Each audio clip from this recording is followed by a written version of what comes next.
ഇന്ന് ഞാൻ കുറച്ച് പച്ചക്കറികളും പിന്നെ അത്യാവശ്യം ഗ്രോസറീസ് ഓൺലൈനിൽ ഓർഡർ ചെയ്തു. അങ്ങനെ അത് ക്ലീൻ ചെയ്ത് ഫ്രിഡ്ജിൽ എടുത്തു വെക്കുന്ന പരിപാടിയാണ് ഇന്ന്. ഇങ്ങനെ ചെയ്ത് വെച്ച് കഴിഞ്ഞാൽ അത്യാവശ്യ സമയത്ത് എടുത്ത് ഡയറക്റ്റ് കട്ട് ചെയ്യാൻ പറ്റില്ല, കഴുകാൻ പോകേണ്ട ആവശ്യമില്ല. ഞാൻ പൊതുവേ എല്ലാ വീക്കെൻഡ്സിലാണ് ഇത് ചെയ്യാറ്. ഇങ്ങനെ ചെയ്ത് വെച്ച് കഴിഞ്ഞാൽ ആ വീക്കിലൂടെ ഞാൻ എന്തോ സാധിച്ച പോലെയാണ് എൻ്റെ ഒരു ഫീല്.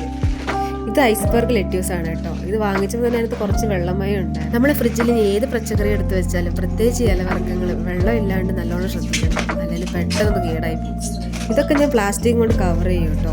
അതുപോലെ ഞാൻ എന്തെങ്കിലും മുറിച്ചിട്ടുണ്ടെങ്കിലും അതും ഞാൻ പ്ലാസ്റ്റിക് കൊണ്ട് കവർ ചെയ്യും.